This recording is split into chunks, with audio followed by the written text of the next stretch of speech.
Good day, everybody. Gethin here, and today I'm going to be talking to you about mental health, cognitive function, nootropics, and all of the above for brain health and optimization and function. Because a lot of my followers in particular follow me because you want to get a good physique, and more so, they're thinking about their pre-workout abilities. Like, what is it that's going to get them amped?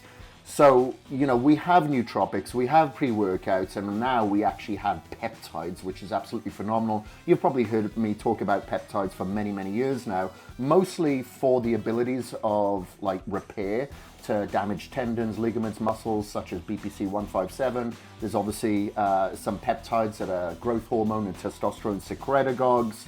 And then you have other peptides that help with prevent the telomere shortening, such as epitalon, the secretagogues. We've got tesmorelin, ipamorelin. The list goes on. BPC 157 is probably the most well-known, but there are phenomenal peptides now that have shown a lot of promise, and they do deliver, I can tell you that.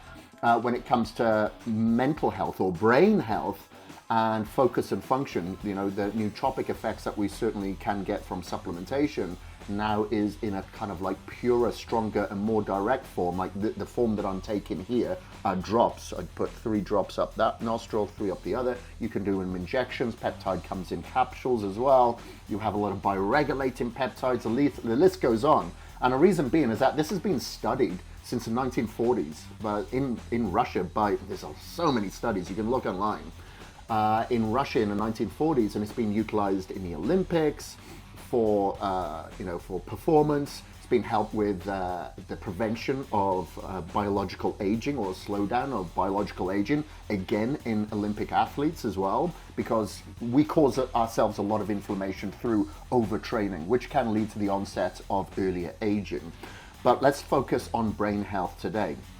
As I mentioned, a lot of my followers come to me because they want to have big biceps. They think about the nutrition specifically for their physique goals, not really understanding or not bridging the correlation of the brain health being directly correlated with the body health. So whatever you feed the body is generally what you're going to feed the brain. So if you're feeding refined vegetable oils or sugars to the gut all the time and you're causing this inflammation, that inflammation can cause, possibly you've heard of leaky gut, you have leaky brain as well. That chemical or that inflammatory reaction can lead to a chemical reaction in the brain. So of course, whatever we feed our gut, our second brain will feed our brain. And a lot of people don't have that correlation. If you're umming and ahhing, you can't think of words all the time, you have this memory relapse, maybe you need to look at that nutrition.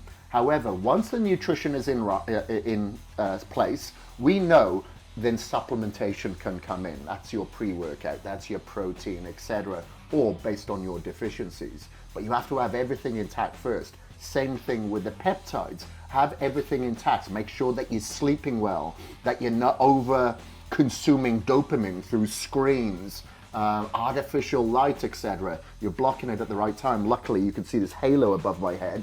I actually have incandescent red filter bulbs here, so I don't have that flicker that is raising my cortisol that could obviously cause fatigue, and then I don't have the brain function. So I always tell people, make sure that you have your lifestyle intact first, and then we can look for that extra edge, and you'll feel that edge because now you're a finely tuned machine. So what I found by using this, and I wouldn't say it's been around for many years, but I'm a new time user. I've only been using this now for about, I'd say it's 4 months, maybe a little over 4 months. And the effects that I feel on this is really good. So I've been taking this before I talk on stage, when I'm about to do a podcast, if I've got something I really need to focus on. But I've been taking it pre-workout as well, because studies show that Semax here actually works very well synergistically with other cognitive enhancements or stimulants. So I take Cognizin, Cogni-IQ, I take Paraxanthin before my workout. It's all contained in my pre-workout basically. And I've noticed when I take this with that, as opposed to taking that alone or that alone, I get this very synergistic effect. The only way that I could purely describe it, because it's not like caffeine where you get an anxious feeling or anything like that, or jittery edge, need to go. It's more of, let's say you don't have good eyesight and you have to wear glasses. Now, all of a sudden, you've got 20/20 vision and you don't have to wear those glasses. That's the only way I can describe it. It's just so much clarity when you're working out. You're just focused. You're not even thinking about picking up the phone or one deadline that you missed earlier. You're just in the zone. And that's what I've found that it's really helpful. But that's not the only reason. I'm going to refer to some notes that I've actually made here for you because I don't want to miss anything out. That there are so many health benefits to the brain when it comes to neuroplasticity, memory recall, focus, just so many things that we need as we get a little bit older, and it prevents oxidative stress as well. And of course, we are exposed to more oxidative stress now than we ever have been, and that can be the cause of mental decline. So let me just pop into here. So it's a cognitive enhancer known for its positive impact on cognitive enhancement. It's through its effects of neurogenesis, so it's creating more neurons. So think of muscle fibers that get worked through the range of motion of a resistance. This is what it can do for your brain. It helps with, improves memory, focus, and overall cognitive performance. It has effects, positive effects on neurogenesis, neurotransmitter activity, so that could be reaction time, and it can support healthy brain function and combat cognitive decline. So let me go down to a couple of the other benefits here.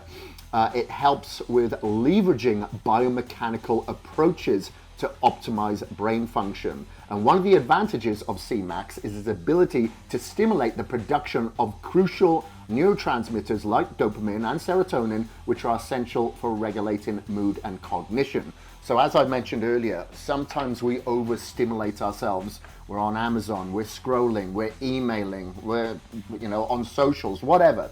And we're just getting way too much dopamine. They say that the average person checks their phone over 300 times a day. That is insane. So of course you're going to potentially have some cognitive decline, meaning you're releasing just too much dopamine and you're wired, but you're tired. But maybe you can't sleep either. You're tired and you're wired. So it exhibits neuroprotective properties by reducing oxidative stress and inflammation in the brain, safeguarding it from age-related cognitive decline and potentially enhancing overall cognitive longevity. Now that's what I'm here for. Of course, I want to have the stimulating effects. I want or the clarity effects before my podcast, before my workout, when I'm talking on stage, when I'm talking to you right now, because it's still in me after I've done a podcast interview. You want that. But what's more important? Yeah, we want the physique, but what's more important? Well, the other muscle, the heart. Same here. It's important that we have that clarity, but what is important is that we don't have cognitive decline. We know more than ever before that age-related diseases when it comes to brain health is coming down in regards to people's age of diagnosis. So people that were getting diagnosed at 80 years old, 90 years old, now are being diagnosed at 40 years old and 50 years old. Now what has happened? Well, it's not our gene pool, and it's not our DNA, it's our environment. So of course, like I said, maybe overstimulation, our food groups, the pollutants in the air, the heavy metal contaminants from dentists back in the day, and obviously the contaminants in the air and the heavy metals in our food, they all can create neuro decline. We know that it's a neurotoxin. So other than trying to collate all these heavy metals out of us, what can we do to further protect our brain? And this is where I believe peptides truly come in. I absolutely love peptides. I don't use them all, but for what they do and for the negative effects that are associated with them, which is pretty much zero. I'm sure there are some, but they're very, very low. It's a foregone conclusion. So anyway, I just wanted to let you know about this peptides. As I do, I come on, I try these peptides for a little while. Some I don't like, like I did TB500 for a while, didn't do anything for me. I tried the TB500 in combination with BPC 157, didn't feel any more than doing the BPC 157 alone. So I was like, okay, I'm not going to take or suggest TB500. However, you may take it and it may work for you. So that's what I say. But this has definitely worked for me, and this has a thumbs up from me. If you do have any questions, please do ask them below. Be happy to communicate and answer them for you. If you like this video, like, comment, and subscribe.